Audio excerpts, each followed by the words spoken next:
मैं तुम्हें तलाक देता हूँ। ये शब्द मेरे होठों पर थे और वो मेरे सामने पत्थर बनी खड़ी थी। उसकी आंखों में आंसू नहीं थे, हैरत भी नहीं थी, बस एक अजीब सा सुकून था। रवि, ये तुम क्या कह रहे हो?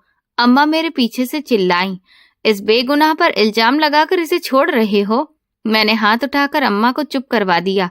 मैंने फैसला कर लिया है अम्मा, मैं इस औरत के साथ नहीं रह सकता।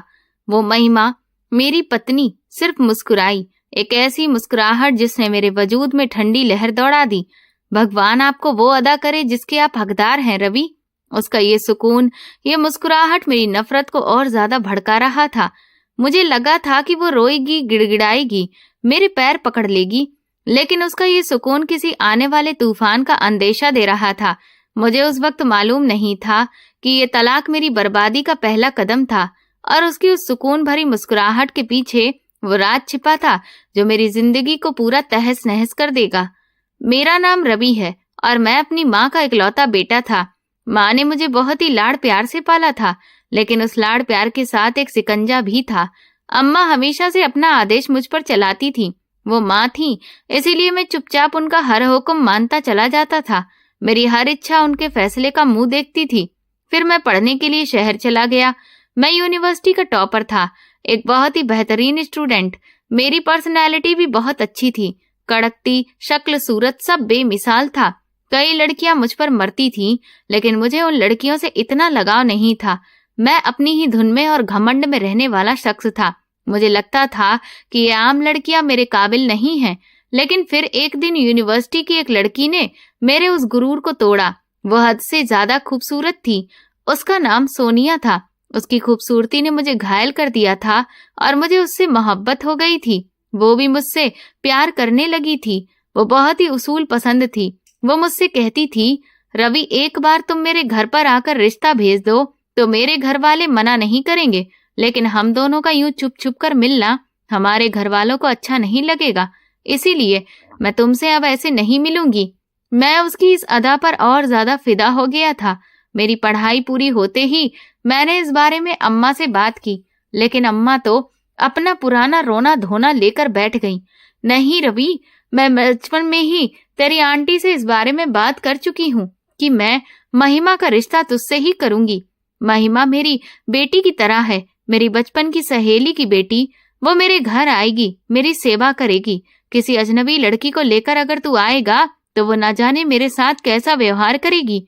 मैंने अम्मा को समझाने की बहुत कोशिश की कि मैं महिमा से शादी नहीं कर सकता, मैं किसी और को पसंद करता हूँ, मैं सोनिया के बिना नहीं रह सकता।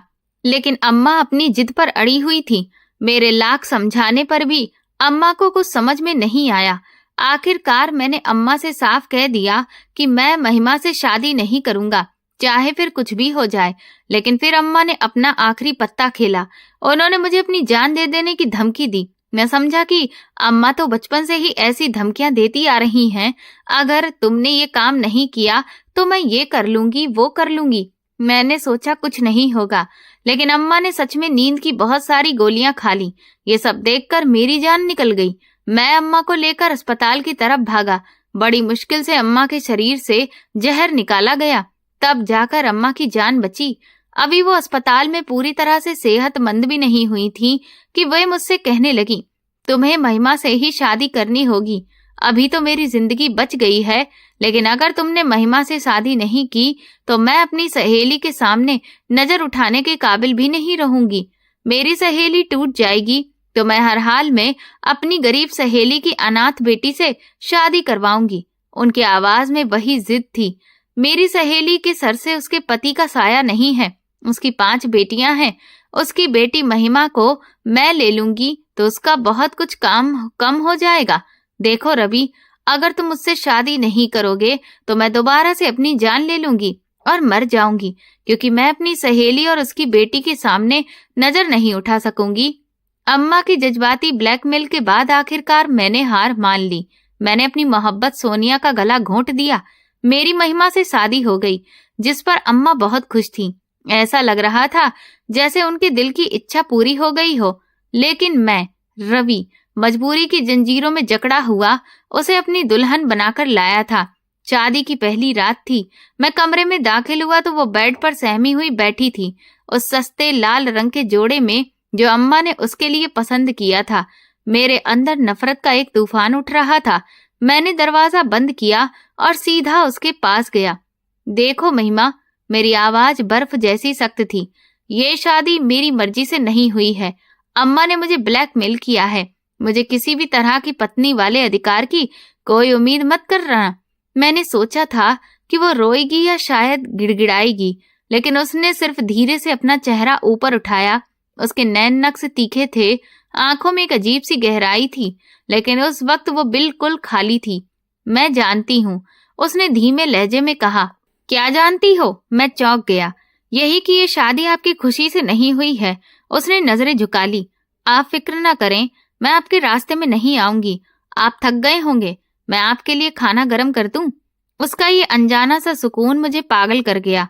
मुझे कुछ भी नहीं खाना है और ये मेरा बेड है। तुम अपनी जगह नीचे जमीन पर बना लो या फिर सोफे पर चली जाओ। बिना किसी बहस के उसने सिर हिलाया। जो आपका हुक्म। वो उठी, अपना तकिया उठाया और खामोशी से कमरे के कोने में पीछे सोफे पर चली गई। मैंने कभी उसे मुंह नहीं लगाया था। वो मेरे लिए एक मजबूरी थी, एक सजा थी, मगर वो अजीब थी। वो हर वक्त या तो घर के कामकाज में व्यस्त रहती या पूजा पाठ में। सुबह भोर में ही वो उठकर बैठ जाती, नहा धोकर पूजा पाठ करना और मेरे लिए फिर नाश्ता तैयार करना। मेरे कपड़े टाइम पर प्रेस होते, मेरे जूते पॉलिश होते। मेरी एक एक चीज का वो इस तरह से ख्याल रखती थी जैसे मैं ही उसका एकमात्र भगवान हूँ। ये बात मैं बहुत अच्छी तरह जानता था कि वो मेरे दिल में अपने लिए जगह बनाने की कोशिश कर रही है, लेकिन मैं उसे आंखें फेर कर ऐसे गुजर जाता था जैसे वो मेरे आसपास मौजूद ही नहीं है। रवि बेटा, एक दिन अम्मा ने मुझे नाश्ते की मेज पर टोका। महिमा तुम्हारा कितना ख्याल रखती है। ऐसी सेवा करने वाली पत्नी तो बड़े ही नसीब वालों को मिलती है। मैंने गुस्से से चम्मच टेबल पर पटक दिया। अम्मा प्लीज, आपने उसे मेरे माथे पर मर दिया है। अब कम से कम उसकी इतनी तारीफें तो ना करें। उसकी ये सेवा मुझे किसी जहर की तरह लगती है। महिमा किचन के दरवाजे पर खड़ी होकर सब कुछ सुन रही थी। मेरी नजर उस पर पड़ी। एक लम्हे के लिए उसकी आंखों में तकलीफ की लहर उठी, लेकिन अगले ही पल उसने खुद को संभाल लिया और मुस्कुराकर बोली, अम्मा जी, आप रवि को गुस्सा न दिलाइए, उन्हें देर हो रही है। वो प्लेट उठाते हुए बोली। उसका ये सब्र मुझे और ज्यादा चिड़चिड़ा बना रहा था। वो मेरी हर ज्यादती पर बिल्कुल खामोश रहती थी या फिर मुस्कुराकर मेरे आगे पीछे घूमती रहती ताकि मेरा दिल जीत सके। लेकिन वो जितनी मेरी सेवा करती थी, जितना वो मेरे आगे पीछे घूमती थी, उतनी ही मुझे उससे नफरत होती जा रही थी। फिर एक दिन मुझे पता चला कि जिससे मैं मोहब्बत करता था, सोनिया, उसकी शादी हो गई है। ये खबर मुझ पर बिजली बनकर गिरी। मैं जी भर कर रोया था। अम्मा ने मेरे साथ अच्छा नहीं किया था। मैंने अपनी महबूबा को बहुत बार कॉल करने की कोशिश की, लेकिन उसका नंबर बंद जा रहा था। मैं उस रात टूटा हुआ कमरे में दाखिल हुआ। मैंने गुस्से में फ्लावर पॉट उठाकर जमीन पर पटक दिया। महिमा उस वक्त किताब पढ़ रही थी। मेरी आवाज सुनकर वो तुरंत उठकर आई। आप ठीक हैं? दूर रहो मुझसे, मैं चिल्लाया। ये सब तुम्हारी वजह से हुआ है। तुम और मेरी माँ, तुम दोनों ने मिलकर मेरी जिंदगी बर्बाद कर दी है। वो मुझसे छिन गई। मैं सोफे पर गिरकर रोने लगा। मैं उस पर बहुत कमजोर पड़ गया था। महिमा मेरे पास आई और पानी का गिलास मेरी तरफ बढ़ाया। मैंने उसका हाथ झटक दिया। वो कुछ देर खामोश खड़ी मुझे देखती रही। फिर उसने जो कहा, उसने मेरे रोंगटे खड़े कर दिए। उसे आपसे छीना नहीं गया रवि, उसने खुद आपको छोड़ा है। मैं आंसू भरी आंखों से उसे देखने लगा। क्या मतलब है तुम्हारा? सोनिया की शादी तो 2 हफ्ते पहले ही हो गई थी, आपकी अम्मा के अपनी जान देने से भी पहले। मैं दंग रह गया। ये तुम क्या कह रही हो? तुम्हें कैसे मालूम? महिमा ने गहरी सांस ली। मैंने उसे यूनिवर्सिटी में आपके साथ देखा था। जब अम्मा जी ने मुझे बताया कि आपकी शादी मुझसे हो रही है, तो मैंने सोनिया से बात की। मैंने उससे कहा कि आप उससे मोहब्बत करते हैं तो मैं रास्ते से हट जाती हूँ। मैं सांस रोककर उसकी बात सुन रहा था। उसने मुझसे कहा था, महिमा की आवाज धीमी लेकिन साफ थी, कि वो आपसे मोहब्बत करती थी, लेकिन अब वो एक ऐसे आदमी के साथ जिंदगी नहीं गुजार सकती जो अपनी माँ के सामने इतना बेबस हो कि अपनी मोहब्बत के लिए खड़ा भी ना हो सके। उसने कहा कि जो आज अपनी माँ की ब्लैकमेलिंग में आ गया, तो कल को किसी और की बातों में आ जाएगा। इसीलिए उसने आपसे सारे रिश्ते तोड़कर किसी और से मंगनी कर ली। मैं तो सुन्न होकर रह गया। ऐसा लगा जैसे किसी ने मेरे मुंह पर तेजाब फेंक दिया हो। ये सच था या फिर ये औरत मुझे सिर्फ बहला रही थी? तुम झूठ बोल रही हो। मैं जोर से दहाड़ा। तुम्हें ये सब किसने बताया? मेरी आवाज गुस्से से कांप रही थी। सच सच बताओ, तुम सोनिया से कैसे मिली? महिमा ने मेरी तरफ देखा। उसकी आंखों में न डर था न घबराहट। इससे क्या फर्क पड़ता है कि किसने बताया रवि? सच तो सच है ना? मैं पूछ रहा हूं कि तुम उसे कैसे मिली।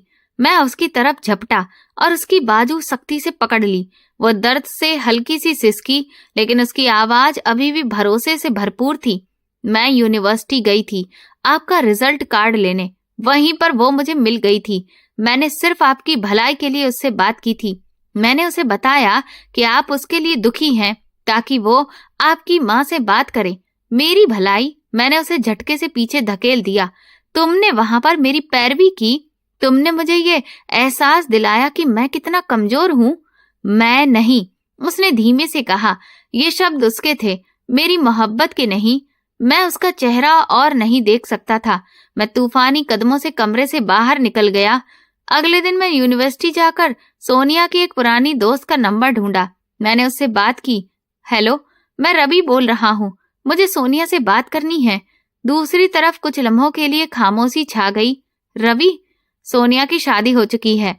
उसने नंबर बदल लिया है। मुझे सिर्फ एक बात बता दो। मेरी आवाज भर आई। क्या उसकी मंगनी मेरी शादी से पहले हुई थी? वो लड़की घबरा गई। हाँ रवि, उसने तुमसे रिश्ता तोड़ने के तुरंत बाद ही मंगनी कर ली थी। उसने कहा था कि वो एक ऐसे आदमी का इंतजार नहीं कर सकती जो अपनी जिंदगी का फैसला खुद नहीं कर सकता। प्लीज अब दोबारा कॉल मत करना। फोन कट गया। मैं वहीं बेंच पर गिर गया। इसका मतलब महिमा सही कह रही थी। सोनिया ने मुझे इसलिए नहीं छोड़ा क्योंकि मेरी शादी किसी और से हो रही थी। उसने मुझे इसलिए छोड़ा क्योंकि मैं एक कायर था, एक कमजोर आदमी जो अपनी माँ के सामने खड़ा नहीं हो सकता था। ये सच्चाई मेरी नफरत को महिमा की तरफ लेकर गई। अम्मा ने मुझे ब्लैकमेल किया था, लेकिन महिमा वो आईना थी जिसने मुझे मेरी औकात दिखा दी थी। वो जानती थी कि मैं कितना दीनहीन हूँ। इस खुलासे के बाद दिन गुजरते रहे। एक ही कमरे में रहते हुए हम दोनों पूरी तरह से अजनबी थे। वो हर वक्त पूजा पाठ में व्यस्त रहती और मैं अपने काम में। लेकिन अब उसकी पूजा पाठ भी मुझे चुभने लगी थी। उसकी हर एक बात, हर एक सेवा भाव मुझे ताने की तरह लगता था। वो मेरे लिए अलग अलग तरह के खाने बनाकर तैयार करती, मेरे कपड़े टाइम पर तैयार करती, लेकिन मैं उसकी तरफ देखता भी नहीं था। चाय ठंडी हो रही है, उसने एक शाम कहा जब मैं लैपटॉप पर झुका हुआ था। इसे यहाँ से ले जाओ, मुझे नहीं पीनी है, मैंने बिना देखे हुए कहा। लेकिन आपने सुबह से कुछ भी नहीं खाया है, तबीयत तो ठीक है ना? मेरा गुस्सा गाल पर पड़ने लगा। मैंने लैपटॉप बंद किया। कहा ना ले जाओ, मुझे तुम्हारी ये सेवा नहीं चाहिए। जितनी तुम ये भलाई का ढोंग कर रही हो, उतनी ही मुझे तुमसे नफरत हो रही है। तुम मुझे मेरी नाकामी याद दिलाती हो। उसने खामोशी से ट्रे उठाई और चली गई। उसके चेहरे पर कोई शिकन नहीं आई। उसका यही सब्र मुझे जलाता था। ऐसे ही जलते हुए दिन गुजर रहे थे कि एक दिन दरवाजे की घंटी बजी। मैं लॉन में ही था। अम्मा अपने कमरे में थी। मैंने गुस्से से दरवाजा खोला तो सामने हमारी पड़ोसन आंटी संगीता खड़ी थी। अरे रवि बेटा, तुम कैसे हो? तुम्हारी अम्मा घर पर हैं? जी आंटी, वो अंदर हैं। मैंने बेदिली से कहा। दरअसल मेरी भांजी आई हुई है, ये तुम्हारी अम्मा से मिलना चाहती है। संगीता आंटी ने मुस्कुराकर कहा। तभी मेरी नजर उस लड़की पर पड़ी जो उनके पीछे खड़ी थी। एक लम्हे के लिए मेरी सांस रुक गई। वो लड़की हद से ज्यादा खूबसूरत थी। काले रंग के चमकते बाल, लंबे लंबे जो उसने खुले छोड़े हुए थे, उसकी खूबसूरत आंखें और बेहतरीन कपड़े। ऐसा लगता था कि जैसे दुनिया की सारी खूबसूरती बस उसके अंदर ही समा गई हो। वो सोनिया से भी ज्यादा खूबसूरत थी, और खूबसूरती तो मेरी कमजोरी थी। ये कंचन है, मेरी भांजी, ये दिल्ली से आई है, संगीता आंटी बोली। कंचन ने मुझे देखकर बड़े प्यार से मुस्कुराया। हेलो। जी हेलो। मैंने बस इतना ही कहा और फिर अंदर लेकर आया। वो दोनों लॉन में आकर बैठ गईं। अम्मा भी बाहर आ गईं। मैं उनके लिए पानी लेने किचन में जाने लगा कि तभी महिमा कमरे से बाहर निकली। उसके हाथ में पूजा की थाली थी। वो पूरे घर में लोबान का धुआं दे रही थी। वही सादा सी सलवार कमीज और सर पर फैला हुआ दुपट्टा डाला हुआ था। मैं वहीं रुक गया। मैंने एक नजर कंचन को देखा जो सोफे पर किसी रानी की तरह बैठी थी, और फिर महिमा को जो एक कोने में सहम कर खड़ी हो गई।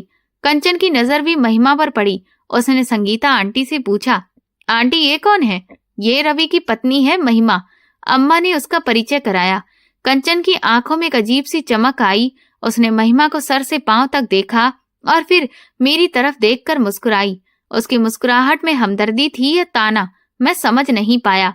मुझे ऐसा लगा जैसे किसी ने मुझ पर ठंडा पानी डाल दिया हो।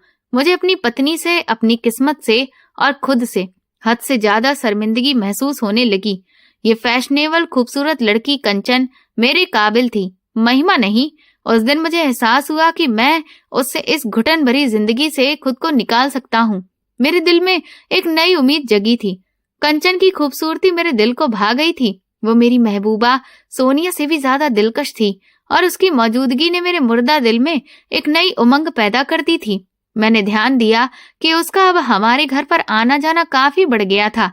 वो कई दिनों से अपनी मौसी के यहाँ रहने के लिए आई थी। संगीता आंटी अक्सर अम्मा से मिलने आती और अक्सर कंचन उनके साथ होती। मुझे जल्द ही अंदाजा हो गया था कि कंचन किसी न किसी बहाने से उस वक्त घर पर आती थी जब मैं ऑफिस से घर वापस आ चुका होता था। अरे रवि बेटा, आज जल्दी आ गए। संगीता आंटी ने एक शाम लॉन में मुझे देखकर कहा। जी आंटी, बस आज काम जल्दी खत्म हो गया था, मैंने नजरें चुराते हुए कहा। हालांकि मेरा सारा ध्यान कंचन के ऊपर था जो हल्के गुलाबी सूट में किसी परी से कम नहीं लग रही थी। महिमा कहाँ है? अम्मा ने पूछा। वो अपने कमरे में होगी, मैंने लापरवाही से जवाब दिया। जरूर वो इस वक्त पूजा कर रही होगी। कंचन ने ये सुना और मेरी तरफ देखकर हल्का सा मुस्कुराई। उसकी मुस्कुराहट में हमदर्दी थी या ताना, मैं समझ नहीं पाया। रवि, तुम बहुत अच्छी नौकरी करते हो ना? कंचन ने अचानक मुझसे पूछा। उसकी आवाज में एक खनक थी। जी, मैंने तुरंत जवाब दिया। मल्टीनेशनल कंपनी में मैनेजर हूँ, मैंने गर्व से बताया। वाओ, उसने बड़े ही इम्प्रेस होते हुए अंदाज में कहा। फिर तो आपकी पत्नी बहुत ही खुशकिस्मत है क्योंकि आप जैसा काबिल पति उन्हें मिला। उसका लहजा ऐसा था कि मैं सोच में पड़ गया, क्या वो मेरी तारीफ कर रही थी या मुझ पर तंज कस रही थी। तभी महिमा कमरे से निकली। हाथ में चाय की ट्रे थी। उसने हमेशा की तरह सर पर दुपट्टा डाला हुआ था। धीरे से मुस्कुराकर कंचन और आंटी को नमस्ते बोला। आंटी ने भी जवाब दिया, लेकिन कंचन ने सिर्फ सिर हिलाया और फिर मेरी तरफ देखती रही। महिमा ने चाय की ट्रे मेज पर रखी। उसकी नजरें एक पल के लिए मुझ पर और फिर कंचन पर पड़ी और फिर उसने तुरंत नजर झुका ली। मैंने उसकी आंखों में एक अजीब सी चमक देखी जो मैंने पहले कभी नहीं देखी थी। ये गुस्सा नहीं था और ना ही कोई जलन, ये कुछ और ही था जिसे मैं समझ नहीं पाया। तुम चाय नहीं पियोगी कंचन? अम्मा ने पूछा। नहीं आंटी, बस मैं जरा रवि से कुछ बात करना चाहती थी, अगर इन्हें बुरा न लगे, कंचन ने कहा। मैं हैरान रह गया। मुझे दरअसल आपसे करियर एडवाइस चाहिए थी। मैं भी MBA कर रही हूँ तो सोचा कि आपसे कुछ टिप्स ले लूं, उसने कहा। ये मेरे लिए गोल्डन चांस था। मैंने तुरंत हाँ कर दी।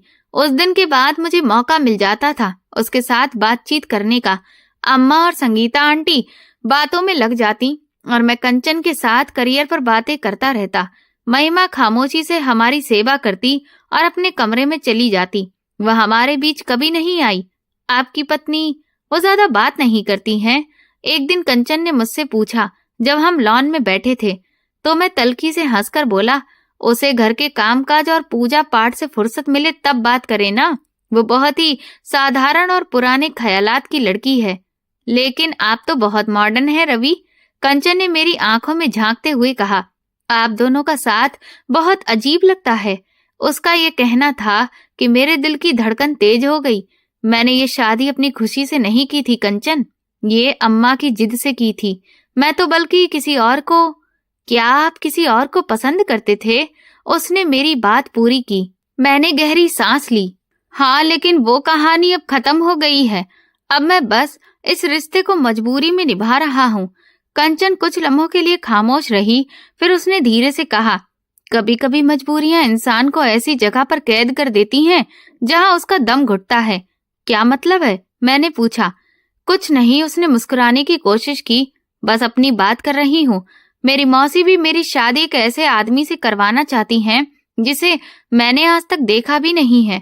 खैर छोड़ दीजिए। मेरे दिल में हमदर्दी के साथ एक उम्मीद भी जग गई। तो इसका मतलब वो भी मेरी तरह फंसी हुई थी। उस रात जब मैं कमरे में गया तो महिमा सो रही थी। ये सोने का नाटक कर रही थी। मैंने उसे देखा। वो इतनी हसीन नहीं थी जितनी कि कंचन थी, लेकिन सब कहते थे कि वो खूबसूरत है। उसका इस तरह से दुपट्टा ओढ़कर रखना मुझे हमेशा से महसूस होता था जैसे वो मेरे काबिल ही नहीं है। लेकिन कंचन, वो बिल्कुल मेरे स्टैंडर्ड के मुताबिक ही थी। अचानक महिमा ने आंखें खोल दी। वो उठकर बैठ गई। आपको कुछ और चाहिए? उसने पूछा। नहीं, मैंने ठंडे लहजे में कहा। बस तुम्हें देख रहा था। क्यों? उसकी आवाज में कोई भाव नहीं था।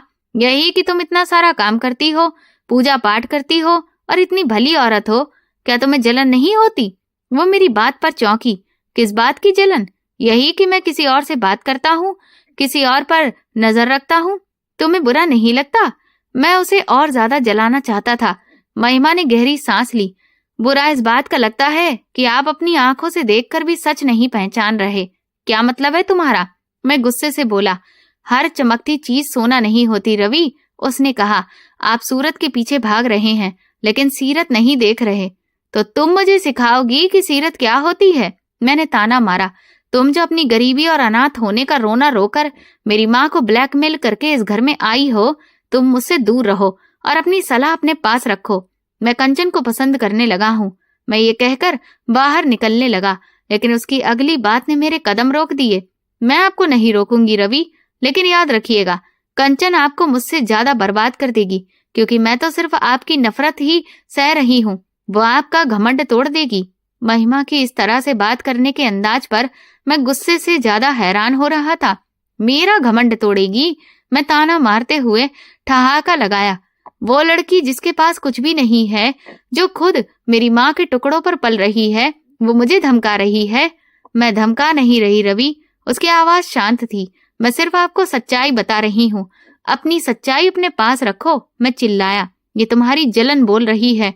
तुम अच्छे से जानती हो कि मैं कंचन को पसंद करने लगा हूँ, इसीलिए तुम ये बेकार की बातें कर रही हो। लेकिन सुन लो, मैं कंचन को हासिल करके रहूंगा। मैं उसे वहीं छोड़ और गुस्से में कमरे से बाहर निकल गया। मेरे मन में सिर्फ कंचन का चेहरा घूम रहा था। मैंने फैसला कर लिया था, मैं उस घुटन भरी जिंदगी को अब और बर्दाश्त नहीं करूंगा। अगले दिन मैंने कंचन को कॉल किया कि मैं आपसे मिलना चाहता हूँ, अकेले में। वो हिचकियां लेकर बोली, रवि ये ठीक नहीं है। आंटी क्या सोचेंगी? मुझे आंटी की कोई परवाह नहीं है। मैं जिद पर अड़ा हूँ। अगर आप मुझसे नहीं मिली तो फिर मैं आपके घर पर आ जाऊंगा। वो मेरी जिद के आगे मजबूर हो गई। ठीक है, हमारे घर के पास जो पार्क है वहां पर आ जाइए, आधे घंटे के लिए। मैं तुरंत वहां पहुंच गया। वो एक बेंच पर बैठी मेरा इंतजार कर रही थी। आज वो और भी ज्यादा खूबसूरत लग रही थी। कहिए, उसने मुझे देखते हुए कहा। क्या इमरजेंसी है? मैंने हिम्मत करके उससे मोहब्बत का इजहार कर दिया। कंचन, मैं जानता हूँ कि ये सब अचानक है, लेकिन मैं आपको बहुत पसंद करने लगा हूँ। मैं आपसे शादी भी करना चाहता हूँ। वो हैरानी से मेरी तरफ देखने लगी। रवि, आप होश में तो हैं? आपके घर में आपकी पत्नी है, आप फिर भी मुझसे मोहब्बत का इजहार कर रहे हैं। वो मेरी पत्नी नहीं है, मैंने चिढ़ते हुए कहा। कसम ले लो, मैंने आज तक उसकी तरफ आंख उठाकर भी नहीं देखा। मैं उसे अपनी पत्नी नहीं मानता। वो मेरी माँ की जिद है। मैं तुमसे शादी करना चाहता हूँ। लेकिन रवि, आपकी माँ, उसने मेरी दुखती रग पर हाथ रखा। वो अपनी पसंदीदा बहू को छोड़कर मुझे कैसे अपनाएंगी? मुझे इसकी कोई परवाह नहीं है। मैं जोश में कहने लगा। उन्होंने अपनी पसंद की लड़की को घर में लाना था, तो अब वो लेकर आ गई हैं। अब मुझे कोई फर्क नहीं पड़ता। मैं जिससे मर्जी शादी करूंगा। मैं उन्हें संभाल लूंगा। बस तुम हाँ कर दो। कंचन, वो कुछ लम्हों के लिए खामोश रही, जैसे कुछ गहराई में सोच रही हो। फिर उसकी आंखों में आंसू आ गए। रवि, काश ये सब इतना आसान होता। वो रुआसी हो गई। क्या मतलब? मैं परेशान हो गया। क्या तुम मुझे पसंद नहीं करती? बात पसंद की नहीं है, उसने आंसू पोंछते हुए कहा।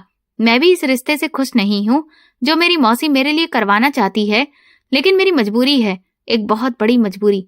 कैसी मजबूरी? मुझे बताओ, मैं सब कुछ हल कर दूंगा। उसने गहरी सांस ली। मेरा एक भाई है, हम माँ बाप के बिना ही पले बड़े हैं। वो मानसिक तौर पर ठीक नहीं है, लोग उसे पागल कहते हैं। ये मेरे लिए एक बड़ा झटका था। मैं ही उसकी एकमात्र जिम्मेदारी लेने वाली हूँ।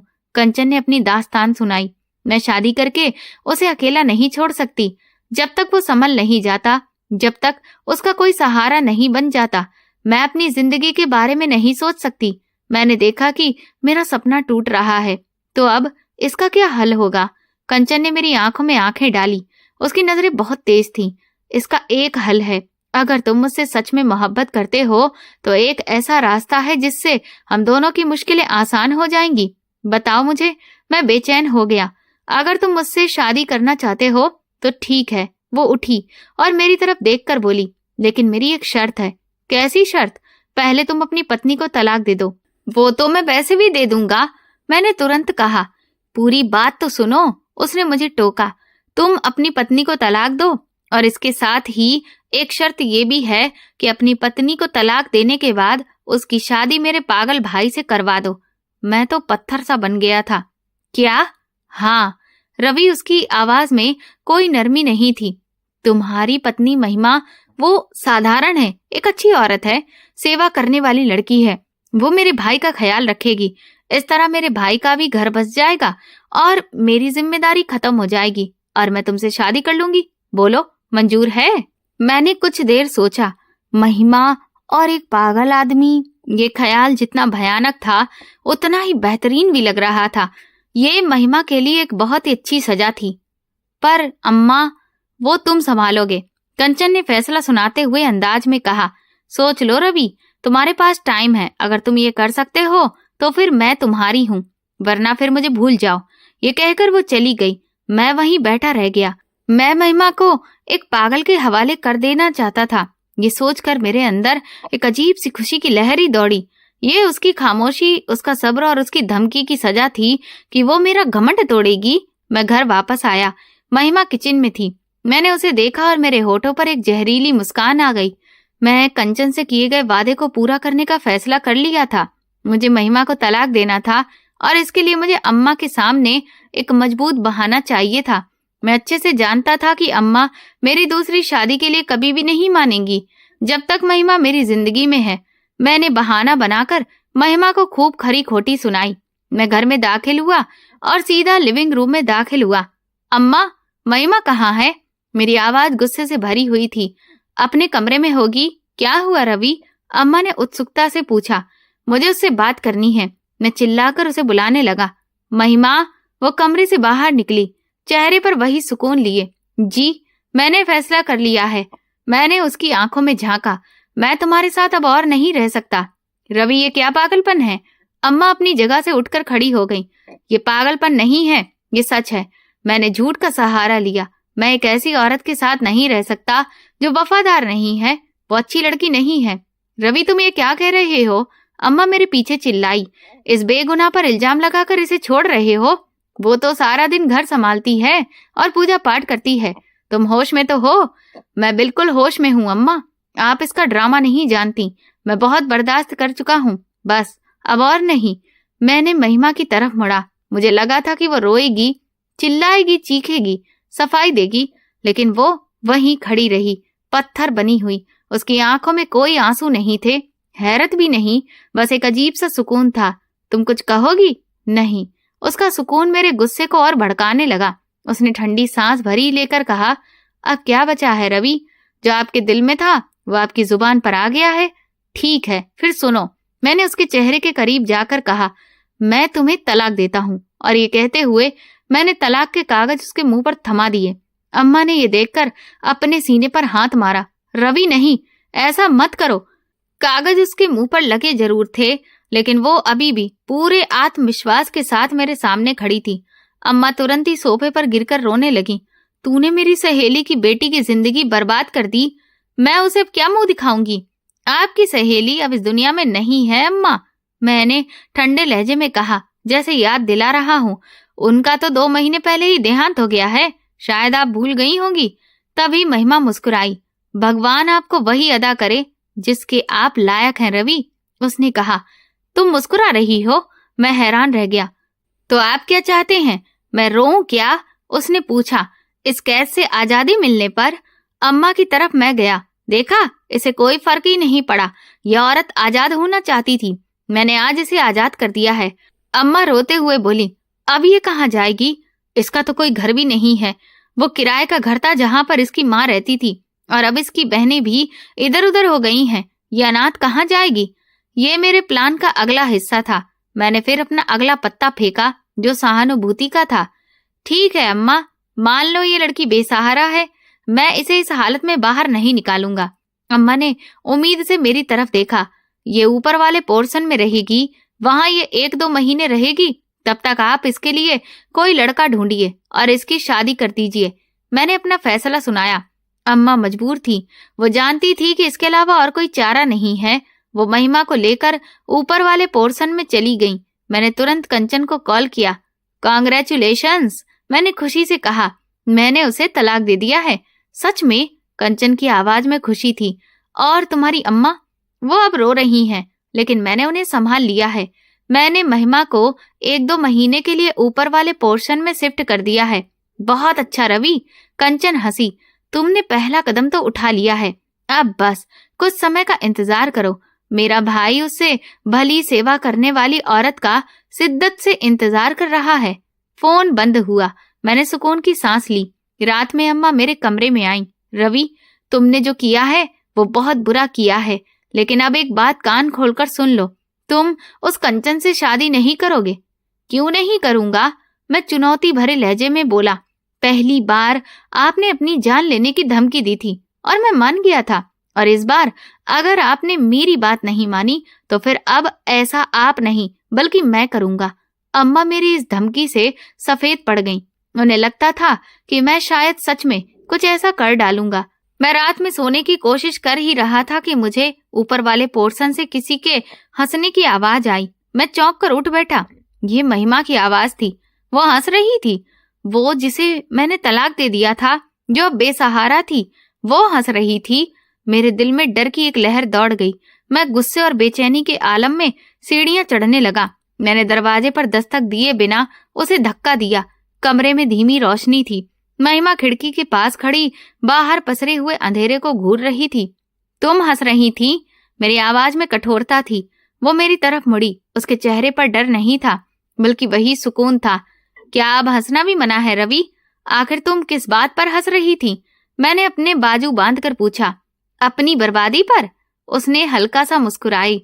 शायद मुझे आजादी का एहसास हो रहा है। तुमने मुझे कैद से छोड़ दिया है, उसके लिए शुक्रिया। उसका ये सुकून, उसकी ये बातें मुझे पागल कर रही थी।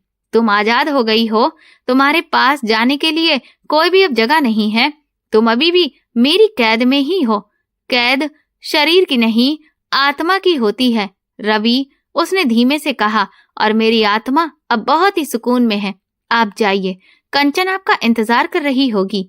कंचन का नाम लेना, वो भी इतने सुकून से जैसे कि वो सब कुछ जानती हो, मेरे लिए बर्दाश्त के काबिल नहीं था। तुम बाज नहीं आओगी ना अपनी इन पहेलियों से? मैं गुस्से में दरवाजा पटक कर नीचे आ गया। दिन गुजरते रहे। इन महीनों में अम्मा ने मुझसे बातचीत भी लगभग बंद कर दी थी। वो ज्यादातर वक्त महिमा के पास ही ऊपर रहती या फिर अपने कमरे में माला फेरती रहती। घर में एक अजीब सी खामोशी थी। मैं ऑफिस से आता तो कभी अम्मा खाना बनाकर दे जाती, तो कभी बाहर से ही ले आता। मेरी कंचन से मुलाकात अब संगीता आंटी के घर पर होने लगी थी। रवि, तुमने अपनी अम्मा को संभाल लिया है? कंचन ने एक दिन पूछा, जब हम उसकी मौसी के छोटे से गार्डन में बैठे थे। वो मुझसे नाराज हैं, लेकिन मैंने अपनी जान देने की धमकी से उन्हें चुप करवा दिया है। मैंने बड़े ही गर्व से बताया। वेरी गुड, उसने मुस्कुराकर कहा। अब बस कुछ दिनों की बात है। मेरा भाई, वो महिमा के लिए बहुत बेचैन है। उसे एक सहारा मिल जाएगा। मुझे उसके पागल भाई का ख्याल आया। कंचन, तुम्हारा भाई, वो ठीक तो है ना? मेरा मतलब है, वो महिमा को कोई नुकसान तो नहीं पहुंचा देगा? कंचन हंसने लगी। नुकसान? अरे नहीं रवि, वो थोड़ा सा अलग है, दुनियादारी नहीं समझता। लेकिन महिमा जैसी सीधी सादी भली लड़की उसे अच्छे से संभाल लेगी। उसे बस एक केयर टेकर चाहिए जो उसका ख्याल रखे, और महिमा से बेहतर केयर टेकर कौन हो सकता है? उसकी बात मुझे ठीक लगी। महिमा जैसी लड़की जो मेरी इतनी नफरत के बावजूद मेरी सेवा करती रही, वो एक पागल की सेवा तो आसानी से कर लेगी, यही उसकी औकात थी। तुम फिक्र मत करो। कंचन ने मेरा हाथ पकड़ लिया। एक बार बस ये शादी हो जाए, फिर मैं और तुम हमेशा के लिए एक हो जाएंगे। मैंने महिमा को जल्द से जल्द अपनी जिंदगी से पूरी तरह से निकाल देने का पक्का इरादा कर लिया। आखिरकार वो दिन आ गया जिसका मैं इंतजार कर रहा था। अगले दिन नाश्ते की टेबल पर अम्मा चुपचाप बैठी थी। अम्मा, मैंने बात शुरू की। महिमा का अब रिश्ता करना होगा। अम्मा ने मुझे खाली नजरों से देखा। मैं एक रिश्ता लेकर आया हूँ। लड़का अच्छा है। मैं चाहता हूँ कि अब आप उसकी शादी कर दें। अम्मा के हाथ से कप छूटते छूटते बचा। तुम कौन होते हो उसकी जिंदगी का फैसला लेने वाले? उनकी आवाज गुस्से से कांप रही थी। जिसे तुमने खुद ठुकरा दिया, अब तुम उसकी शादी करवाओगे? अम्मा, मैंने सख्ती से कहा, मुझे जरूरत है, क्योंकि ये मेरी पहली पत्नी है। लोग मुझसे सवाल करते हैं कि मैं उसे तलाक के बाद भी यहाँ पर क्यों रखे हुआ हूँ। इसीलिए मैं उसकी शादी करूंगा। मैं ये शादी नहीं होने दूंगी। अम्मा उठकर खड़ी हो गईं। तो फिर ठीक है, मैं भी खड़ा हो गया। 2 दिन बाद उसकी शादी है। तुम कौन होते हो मेरी जिंदगी का फैसला करने वाली? मैंने उनकी बात उन्हीं पर पलट दी। अम्मा, अगर इस बार आपने मेरी बात नहीं मानी तो अब जान आप नहीं देंगी बल्कि मैं दूंगा। मेरी इस धमकी को सुनकर अम्मा दंग रह गईं। वो बेबस सी वहीं बैठ गईं। कब है शादी? उनकी आवाज में हार साफ दिख रही थी। 2 दिन बाद, मैंने कहा। अम्मा ने मुझसे कोई बात नहीं की। वो पत्थर हुई आंखों से कभी मुझे देखती और कभी ऊपर जाने वाली सीढ़ियों को। मैंने उनकी खामोशी को अपनी जीत समझा। शादी के सारे इंतजाम मैंने खुद किए। कंचन ने कहा था कि उसका भाई किसी को भी नहीं जानता, इसीलिए शादी बहुत साधारण तरीके से संगीता आंटी के घर पर ही होगी। शादी का दिन आ गया। मैं कंचन से कहकर उसके पागल भाई को देखने चला गया। वो संगीता आंटी के घर में एक कोने में चुपचाप बैठा हुआ था। बाल बिखरे हुए, कपड़ों का होश नहीं और नजर लगातार जमीन पर टिकी हुई। वो आदमी पागल ही लगता था। मैं उसे देखकर खुश हुआ कि महिमा की यही औकात है। ऐसी भलाई का ढोंग करने वाली औरत के लिए ऐसा ही पति होना चाहिए। मैं ऊपर महिमा के पास गया। वो अपना थोड़ा बहुत सामान बांध रही थी। उसके चेहरे पर आज भी वही सुकून था। कोई शिकायत, कोई आंसू नहीं। तैयार हो? मैंने ताने भरे लहजे में कहा। तुम्हारा नया दूल्हा तुम्हारा इंतजार कर रहा है। वो मुड़ी और मुझे देखा। मैं तैयार हूँ रवि। उसका ये सुकून मुझे गुस्सा दिला रहा था। तुम्हें अंदाजा भी है कि तुम किस नरक में जा रही हो? मैं उसके पास जाकर बोला। एक पागल से शादी हो रही है तुम्हारी। कहाँ गई तुम्हारी पूजा पाठ, वो प्रार्थनाएं? भगवान ने तो तुम्हारी एक भी नहीं सुनी। वो मुस्कुराई और वही सुकून भरी मुस्कुराहट उसके चेहरे पर फैल गई। भगवान हमेशा सुनता है रवि। बस वो हमें वही देता है जो हमारे लिए सबसे बेहतरीन होता है। हो सकता है ये पागल इंसान आप जैसे इंसान से 1000 गुना बेहतर हो। अपनी बकवास बंद करो। मैं चिल्ला पड़ा। तुम्हारी औकात यही है। तुम मेरी जिंदगी से निकल रही हो, बस यही काफी है। चलो नीचे। मैंने उसे जबरदस्ती नीचे लाया। अम्मा लॉन में बैठी रो रही थी। मैंने उन्हें वहीं छोड़ दिया और महिमा को लेकर संगीता आंटी के घर चला गया। शादी की छोटी छोटी सारी रस्में शुरू हुई। कंचन ने महिमा को अपने पास बिठाया। मैंने देखा कि वो महिमा के कान में धीरे धीरे कुछ कह रही थी और महिमा उसकी बात पर हल्का सा मुस्कुरा रही थी। ये सब क्या ड्रामा था? पंडित जी ने फिर शादी की खास रस्में शुरू करवाईं। उन्होंने कंचन के पागल भाई के साथ रस्में करवाना शुरू किया। सबकी नजरें महिमा पर टिकी थी। मैं इंतजार कर रहा था कि वो इन रस्मों को करने से मना करेगी, चिल्लाएगी, सिसकेगी या कम से कम रोएगी। लेकिन उसने एक नजर मुझ पर डाली, फिर कंचन पर, और फिर सुकून से उसने उस पागल के साथ फेरे ले लिए। मेरा दिल उछल पड़ा। आखिरकार ये बोझ मेरे सिर से उतर गया। शादी हो गई। मैंने कंचन को देखा। उसने मुझे आंख मारकर मुस्कुराया। इसका मतलब था कि मिशन पूरा हुआ। महिमा को उसके नए पति के साथ विदा किया जा रहा था। वो पागल अभी भी सर झुकाए खड़ा था। जब महिमा मेरे पास से गुजरी, वो एक लम्हे के लिए रुकी। रवि, उसने धीरे से कहा। क्या है अब? मैं बड़ी बेजारी से बोला। आपका बहुत बहुत धन्यवाद। धन्यवाद? आखिर किस बात का? मैं हैरान हुआ। मुझे मेरी असली मंजिल तक पहुंचाने के लिए, उसने कहा।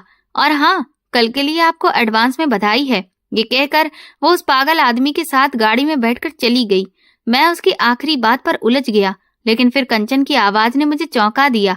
चलो रवि, एक बोझ तो उतर गया। उसने खुशी से कहा। अब कल की तैयारी करो, कल हमारा दिन है। मैं खुशी खुशी घर लौटा। अम्मा अभी भी रो रही थी। बस करो अम्मा, मैंने उनके पास बैठकर कहा। वो अब चली गई है, अब वो खुश रहेगी, मैं भी खुश रहूंगा। कल मेरी शादी है कंचन से, आपको मेरी खुशी में शामिल होना होगा। अम्मा ने रोते हुए कहा, रवि तुमने आज जो खेल खेला है, तुमने एक भली लड़की पर इल्जाम लगाकर उसे पागल के हवाले कर दिया। तुम कभी भी खुश नहीं रहोगे। वक्त बताएगा अम्मा, मैंने कहा और अपने कमरे में आ गया। उस रात मैं बहुत सुकून में था। महिमा का अध्याय हमेशा के लिए बंद हो चुका था। कल मेरी जिंदगी का एक नया और खूबसूरत सफर शुरू होने वाला था। मैं कंचन का, अपनी मोहब्बत का दूल्हा बनने वाला था।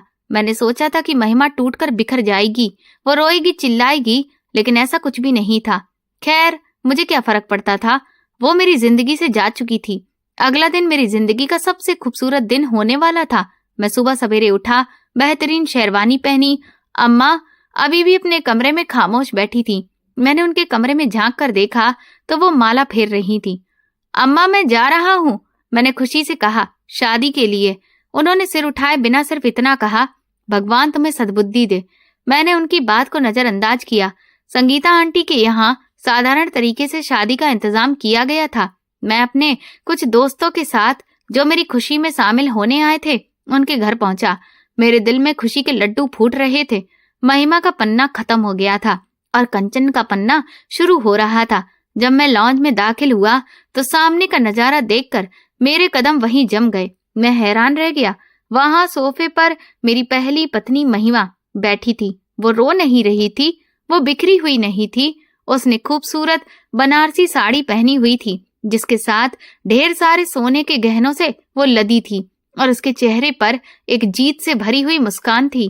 वो अपने पति के साथ बैठी मुस्कुरा रही थी। मैं हक्का बक्का रह गया था कि इस पागल से शादी करने के बाद भी उसके चेहरे पर ये मुस्कुराहट क्यों है। मैंने तो सोचा था कि ये टूटकर बिखर जाएगी, ये रोएगी, चिल्लाएगी। जैसे ही मेरी नजर उसके पति पर पड़ी, मेरी हैरानगी की तो कोई हद ही नहीं रही। वो बिल्कुल भी पागल नहीं लग रहा था। कल वाला बिखरे बालों वाला, जमीन पर नजरें झुकाए इंसान तो बिल्कुल गायब ही था, बल्कि उसकी जगह एक हद से ज्यादा कॉन्फिडेंस से भरा हुआ, बेहतरीन पर्सनैलिटी वाला और पढ़ा लिखा दिखने वाला आदमी बैठा था, जिसने महिमा का हाथ पकड़ रखा था। ये सब क्या है, मैंने बौखलाकर कहा। तभी कंचन कमरे में दाखिल हुई। वो किसी दुल्हन की तरह तैयार नहीं थी, बल्कि उसने एक साधारण लेकिन महंगी सी ड्रेस पहनी हुई थी। उसके चेहरे पर आज कोई मुस्कुराहट नहीं थी। कंचन, ये सब क्या हो रहा है, मैंने गुस्से से पूछा। और ये पागल, ये ऐसे कैसे? पंडित जी जो शादी करवाने आए थे बोले शादी की रस्में शुरू की जाएं। पंडित जी रुक जाइए। कंचन की आवाज पूरे कमरे में गूंज उठी। ये शादी नहीं हो सकती। मैं और मेरे दोस्त दंग रह गए। कंचन, मैं चिल्लाया, ये सब क्या मजाक है? सब तैयारियां हो चुकी हैं। मजाक? वो मेरी तरफ मुड़ी। उसकी आंखों में नफरत थी। मजाक तो तुमने महिमा के साथ किया था रवि, मैं मजाक नहीं कर रही हूँ। फिर वो वहां मौजूद सब लोगों से मुखातिब होकर बोली, मैं आप सबको बताना चाहती हूँ कि मैं इस इंसान से शादी क्यों नहीं कर सकती। उसने मेरी तरफ उंगली उठाई। ये वो इंसान है जो एक लड़की की खूबसूरती देखकर उसके कहने पर अपनी एक भली वफादार पत्नी को तलाक दे सकता है। कमरे में सन्नाटा पसर गया। वो मेरी तरफ बढ़ी। जो मुझे आज पत्नी बनाकर कल किसी और खूबसूरत लड़की को देखकर मुझे भी तलाक दे देगा। मैं ऐसे हुस्न के पुजारी पर भरोसा नहीं कर सकती। मेरा दिमाग घूम रहा था। लेकिन तुमने खुद ही ये शर्त रखी थी। तुम्हारा पागल भाई। पागल? इस बार आवाज महिमा के पति की थी। वो शख्स अपनी जगह से उठा और मेरी तरफ बढ़ा। उसके चेहरे पर कोई पागलपन नहीं था, बल्कि गुस्सा था। कंचन ठहाके से हंसी। रवि, मिलो मेरे भाई से, डॉक्टर संजय खन्ना से। मेरे पैरों तले जमीन निकल गई। डॉक्टर? जी हाँ डॉक्टर, कंचन ने कहा। और ये पागल नहीं है, ये बिल्कुल ठीक है। मैं चिल्लाकर बोला, धोखा, तुम सबने मिलकर मुझे धोखा दिया है। धोखा? कंचन की आवाज लोहे की तरह कठोर थी। वो मेरी तरफ आगे बढ़ी। उसकी आंखों में वो नरमी नहीं थी जिसने मुझे दीवाना किया था, बल्कि एक ऐसी आग थी जो मुझे जलाकर राख कर सकती थी। धोखा तो तुमने इस औरत के साथ किया है। उसने महिमा की तरफ इशारा किया, जो डॉक्टर संजय के साथ खड़ी थी, पूरी तरह से आत्मविश्वास से भरी हुई। तुम जानते हो मैंने तुम्हें तुम्हारी पत्नी को तलाक देने के लिए क्यों कहा था? कंचन ने मुझसे सवाल किया और खुद ही जवाब भी दिया, क्योंकि इसके जैसी अच्छी लड़की और भली पत्नी को रखने के तुम हकदार नहीं थे। कमरे में मौजूद मेरे दोस्तों और संगीता आंटी ने शर्मिंदगी से सर झुका लिया। जिस दिन मैंने पहली बार तुम्हारे घर में कदम रखा था, कंचन ने अपनी दास्तान शुरू की, उसी दिन मैंने महिमा को देख लिया था। मैंने तुम्हारी आंखों में उसके लिए नफरत और अपने लिए गंदगी देखी थी। मैं जानती थी कि उस घर में उसके साथ कैसा व्यवहार हो रहा है। तुम हुस्न के पुजारी थे, उसके अंदर की खूबसूरती तुम्हें दिखाई ही नहीं दी जो मुझे दिखाई दी। तो इसका मतलब तुम मुझसे मोहब्बत का नाटक करती रही। मोहब्बत? वो जहर भरी हंसी हंसने लगी। तुम जैसे इंसान से मोहब्बत जो अपनी पत्नी की कदर नहीं कर सका, वो किसी से क्या मोहब्बत करेगा? मैंने तो तुम्हें तुम्हारा असली चेहरा दिखाने के लिए एक खेल रचाया था। फिर वो अपने भाई डॉक्टर संजय की तरफ मुड़ी। मेरे भाई ने यह फैसला मुझ पर छोड़ा था कि मैं उसकी शादी एक बहुत ही अच्छी लड़की से करूं, और जब मैंने महिमा को देखा, उसका सब्र, उसका पूजा पाठ, उसका सेवा भाव और तुम्हारा जुल्म, तो मैंने फैसला कर लिया कि महिमा से बेहतर लड़की मेरे भाई के लिए हो ही नहीं सकती है। शायद वो तुम्हारी किस्मत में नहीं थी रवि, वो मेरे भाई की किस्मत में थी। और तुम्हारा पागल भाई, मैं हारे हुए लहजे में बोला। मैंने तो बस बहाना किया था कि मेरा भाई पागल है। उसने गर्व से कहा। मैं तुम्हें आजमाना चाहती थी कि तुम मेरी खूबसूरती के लिए किस हद तक गिर सकते हो, और तुम गिर गए। तुम इतने अंधे हो गए कि तुमने अपनी पत्नी को एक पागल के हवाले करने में एक लम्हे के लिए भी नहीं सोचा। मेरा भाई पागल नहीं था, बल्कि ये बिल्कुल ठीक है। और यही नहीं, ये एक जाना माना साइकियाट्रिस्ट है, डॉक्टर संजय। ये खुलासा मेरे ऊपर एटम एटम बम की तरह गिरा था। एक डॉक्टर, मैंने महिमा को एक डॉक्टर से शादी करने के लिए मजबूर किया, ये सोचकर कि वो पागल है। तभी महिमा बोली। 2 साल में पहली बार उसने नजर मिलाकर मुझसे बात की थी। अब उसकी आवाज में वो दबाव और वो कमजोरी नहीं थी, बल्कि एक नई ताकत थी। रवि, मैं 2 साल हर रात भगवान से प्रार्थना करती थी कि मुझे इस जिल्लत भरी जिंदगी से निकाले। उसने कहा, मैंने आपकी नफरत को सहा, आपकी बेरुखी को सहा, इस उम्मीद पर कि एक दिन भगवान मेरी सुनेगा। जिस दिन आपने मुझे तलाक दिया, मैं रोई नहीं, बल्कि भगवान का शुक्रिया अदा किया। उसने कंचन की तरफ देखा और फिर बोली। कंचन जब मुझसे मिलने आई थी, उन्होंने मुझे सारा सच बता दिया था। उन्होंने बताया था कि उनका भाई एक अच्छा इंसान और एक डॉक्टर है, और वो मुझे इस बेइज्जती भरी जिंदगी से निकालना चाहती हैं। मुझे वो रात याद आई जब मुझे ऊपर से उसके हंसने की आवाज सुनाई दी थी। हाँ, महिमा जैसे मेरे ख्यालों को पढ़ ले रही थी। मैं उस रात हंस रही थी अपनी किस्मत पर और आपकी बेवकूफी पर। मैं हंस रही थी कि जिस भगवान पर मैंने भरोसा किया, उसने मेरी मदद के लिए कितना शानदार प्लान बनाया था। आप मुझे सजा दे रहे थे और मेरा भगवान मुझे इनाम दे रहा था। मैं चिल्लाने लगा, ये सब झूठ है, तुमने मुझे इस्तेमाल किया है। नहीं रवि, इस बार डॉक्टर संजय बोला। उसकी आवाज भारी और आत्मविश्वास से भरी थी। इस्तेमाल तो तुमने किया था। तुमने महिमा के सब्र को, अपनी माँ के प्यार को और कंचन की खूबसूरती को अपने गुरूर के लिए इस्तेमाल करना चाहा, लेकिन तुम हार गए। कंचन आखिरी बार मेरी तरफ बढ़ी। उसकी आंखें गुस्से से लाल थीं। अभी तो तुम्हारे साथ कुछ भी नहीं हुआ है रवि, उसने कहा। उसके शब्द किसी कोड़े की तरह बरस रहे थे। तुम देखना, तुम्हारे साथ कितनी बद्दुआएं हैं। उस औरत की जिसे 2 साल तक तुमने अपनी पत्नी बनाकर रखा, लेकिन उसे कभी भी एक खास नजर से नहीं देखा, उसका एक अधिकार भी नहीं दिया। और अब देखो, भगवान ने उसकी भक्ति और पूजा पाठ के नतीजे में उसे जो सिला दिया है, वो उसे दुनिया में भी मिला है और अंत समय में भी मिलेगा। और तुम हमेशा रुस्वा रहोगे। उसने दरवाजे की तरफ इशारा किया। निकलो यहाँ से, अपने दोस्तों को भी ले जाओ, अब तुम्हारी जगह यहाँ नहीं है। मेरे दोस्तों ने, जो मेरी खुशी में शामिल होने आए थे, शर्मिंदगी से मुझे घसीटते हुए घर से बाहर निकाला। मैं हक्का बक्का बेइज्जत होकर सड़क पर खड़ा रह गया। उस दिन के बाद से मेरी जिंदगी पलट गई। मैं बहुत ज्यादा परेशान था। डिप्रेशन इतना बढ़ गया था कि मेरा दिल खुद की जान लेने को चाहता था। इतना बड़ा धोखा किया उस बेगैरत ने मेरे साथ। मुझे हर तरफ महिमा की वो मुस्कुराहट और कंचन के वो शब्द सुनाई देते थे, तुम हमेशा बेइज्जत रहोगे। कुछ समय के बाद मुझे पता चला कि कंचन ने कहीं और शादी कर ली थी और बहुत खुश थी। और मेरी पहली पत्नी महिमा, वो अपने पति डॉक्टर संजय के साथ हंसी खुशी अपनी जिंदगी बिता रही थी। मैंने उन्हें कई बार दूर से देखा था। डॉक्टर संजय उसका इतना ख्याल रखता था कि महिमा का रूप ही निखर आया था। वो सच में बहुत खूबसूरत थी, लेकिन मेरी आंखों पर गुरूर और गंदगी की पट्टी बंधी हुई थी। उन्हें खुश देखकर मेरे सीने में आग लग जाती थी। मैंने भी कई कोशिशें की, कई साल तक अपने लिए एक अच्छी लड़की ढूंढता रहा, लेकिन मेरे लिए अच्छा होने का पैमाना सिर्फ खूबसूरती ही था। और आखिरकार मुझे एक रिश्ता मिला। लड़की कंचन से भी ज्यादा खूबसूरत थी। मैंने तुरंत उससे शादी कर ली और अपना बचा हुआ पैसा भी उस पर लुटा दिया, लेकिन वो एक धोखेबाज निकली। उसने मेरी शान शौकत देखकर मुझसे शादी की थी। एक दिन वो मेरी जायदाद, जेवरात और नगद रकम लेकर रफू चक्कर हो गई। मैं खाली हाथ रह गया। अम्मा भी इस सदमे को बर्दाश्त नहीं कर पाई और कुछ समय बाद उनका भी देहांत हो गया। अब मैं बिल्कुल अकेला था और बहुत पछता रहा था। काश मैं सिर्फ खूबसूरती के पीछे नहीं भागता। खूबसूरती ही सब कुछ नहीं होती। सीरत, सब्र, भलाई, सेवा भाव भी देखा होता तो आज इस तरह खाली हाथ और अकेला नहीं होता। आज मेरा मन मेरी ही लाखों सोचों के नीचे दबा हुआ है। कभी कभी दिल चाहता है कि खुद को खत्म कर दूं और इस रोज रोज के नरक से छुटकारा पालूं, लेकिन फिर ख्याल आता है कि इतने गुनाह कर चुका हूं कि अब अपने भगवान के सामने खुद को खत्म करने का गुनाह लेकर कैसे जाऊं। अब मैं अपने भगवान के सामने इज्जत के साथ जाना चाहता हूं। इसीलिए अब मैं मंदिर जाना लगा हूं, पूजा पाठ करना शुरू कर दिया है और जितना हो सके गरीबों की मदद करता हूं। मैंने अब दुनिया और खूबसूरती नहीं देखता, मैं सिर्फ अपने गुनाहों की माफी मांगता हूँ। मैंने जान लिया है कि इंसान जब दूसरों के लिए गड्ढा खोदता है तो सबसे पहले खुद उसमें गिरता है।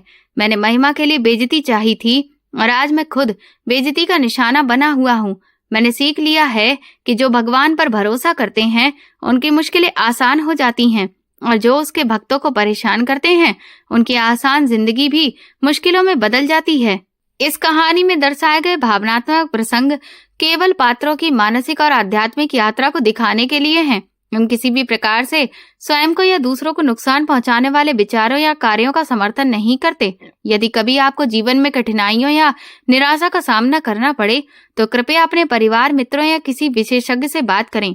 याद रखें, हर समस्या का समाधान संभव है और हर जीवन की अपनी अनमोल कीमत है। तो दोस्तों, आपको ये कहानी कैसी लगी मुझे कमेंट सेक्शन में जरूर बताएं। मेरे चैनल को सब्सक्राइब कर वीडियो को लाइक कर दें और वीडियो को हाइप भी दें। ऐसी और भी रोमांचक कहानियां सुनने के लिए मेरे चैनल के साथ बने रहें। ये पूरी कहानी काल्पनिक है। इसका किसी भी व्यक्ति, स्थान या वास्तविक घटना से कोई संबंध नहीं है।